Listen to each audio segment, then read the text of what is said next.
Welcome to my channel. This is Mommy Granny's vlog. For today's vlog, I will cook tilapiyang ginataan or ginataang tilapia. Ayan, mag-tap ako ng konting oil. Tapos, lagyan na natin ng ayan, sa ilalim.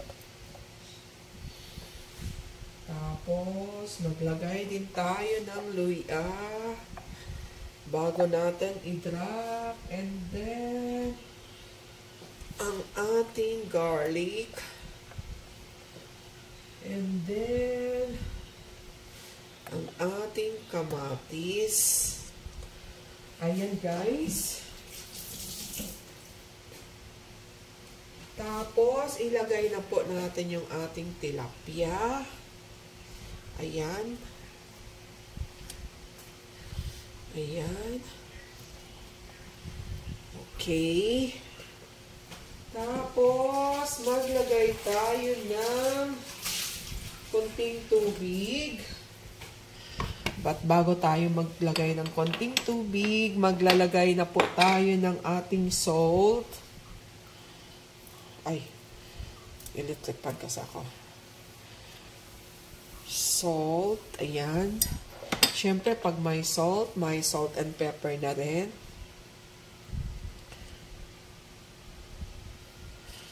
Ayan. Except sa naglalagay po ako ng garlic, guys. Gusto ko rin may garlic powder. Mabango kasi itong garlic powder. And then, maglalagay rin tayo ng ating chili flakes.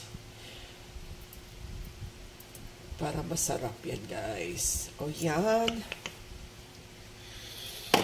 And then, maglalagay rin tayo ng pamintang buo. Kahit may powder na tayo.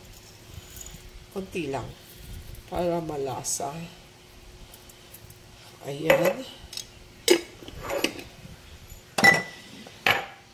Lagyan na natin siya ng tubig. Ayan.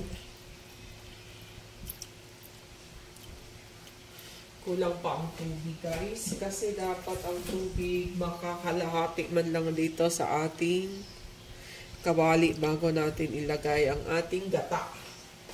Kasi papakuluin pa natin yan. Yan. Okay. So, while nagpapakulo na tayo, guys, buksan na po natin ang ating gasol. But ayaw. Ayaw, guys. Lipat tayo sa kabila. Kasi ayaw niya dyan. Anyari kaya? Bakit ayaw niya dyan? Okay. Bigat. Ayan. Ayaw niya doon gumanay. Okay. Nagana naman dyan sa kabila. Natakot tuloy ako. Baka wala ng gasol. Bagong bili ko lang to. Ayan. So, while nagana na po yung ating gasol, maglagay na tayo ulit ng ating mga ingredients dito sa babaw.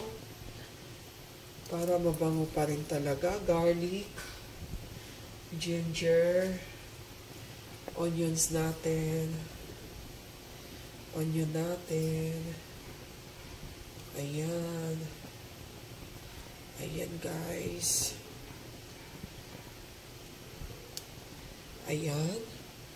And then, yung ating sili. Ayan. Lagay na rin po tayo ng ating talong. Ayan, talong-talong natin. Talong-talong. And then, maglagay rin po tayo ng okra para mas masarap. So, ayan, takpan na natin yan, guys. Pagkulo niya, lagyan ko po siya ng gata.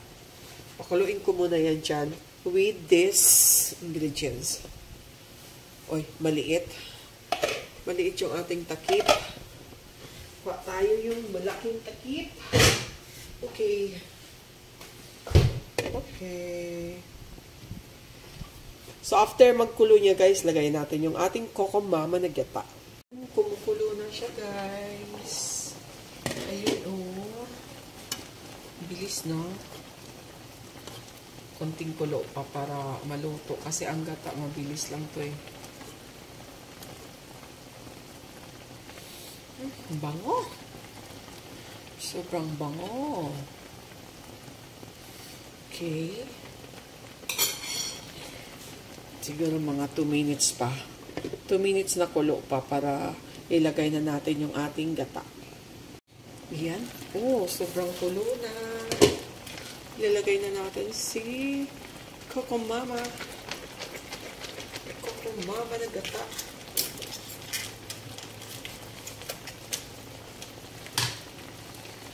Yan. Kasi kulong-kulo na.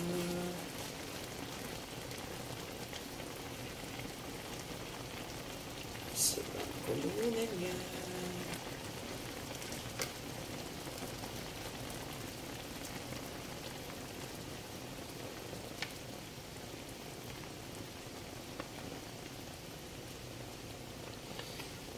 Yan, oh.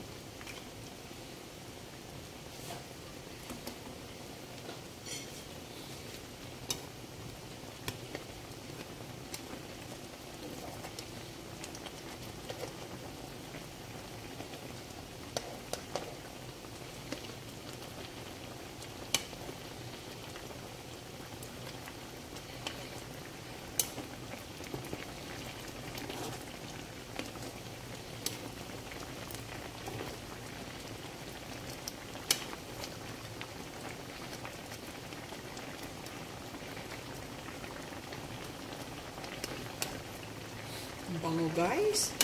Sarap na nito. Mainit-init na kanin.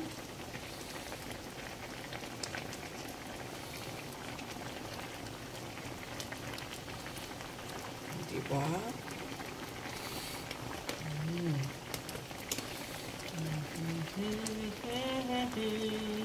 Kasarap sa ulam ngayon.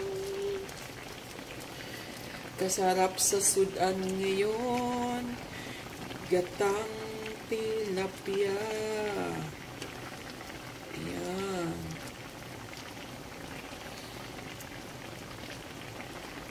Oh, kalami, kalami, kalami, kalami. Hinaan na natin ang apoy guys kasi may gata na siya. Baka matuyo ka agad.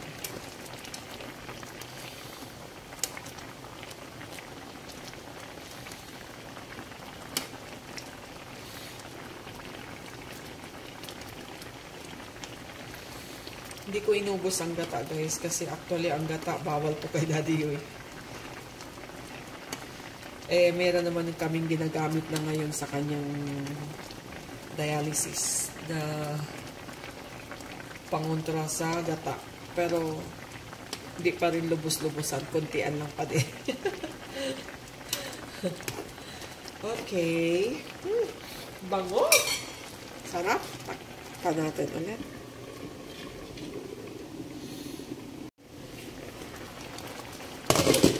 Lagyan natin ng spring onion.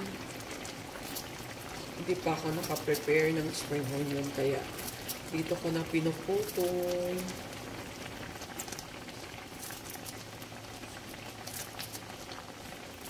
Minsan kasi nagpiprepare na ako sa container para ready na agad. On the go na agad. Diba? Guys, ang bango.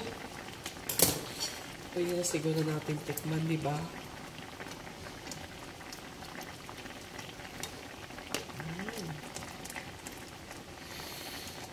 Ang bango. Ang bango, ang bango.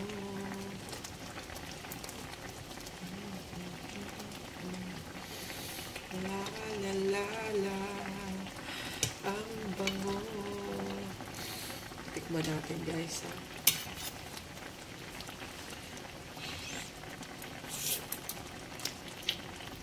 Bakit kaya ang gata talaga malasa no? Malasa talaga siya. Kasi lang hindi nga pwedeng laging maggata sa bahay.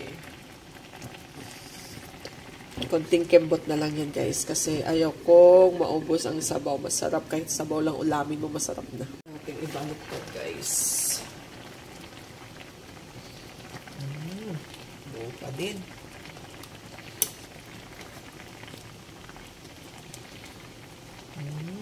pa din.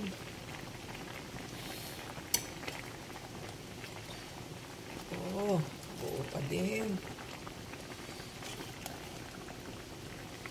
Ayan.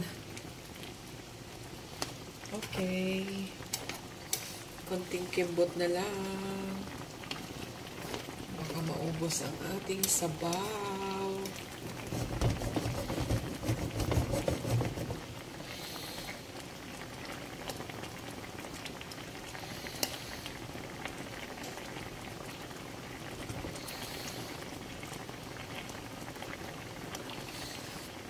Final taste.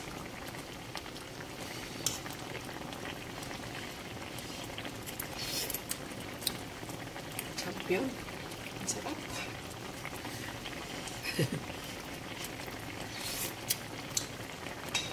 Sobrang sarap, guys. Sobrang sarap. So, this is done. Maya-maya konti, kainan na. Ayaw kasi maubos ang sabaw, guys. Okay, so this is good. Ayan, thank you so much for watching. Please like, subscribe, and share. Thank you so much. Thank you na marami.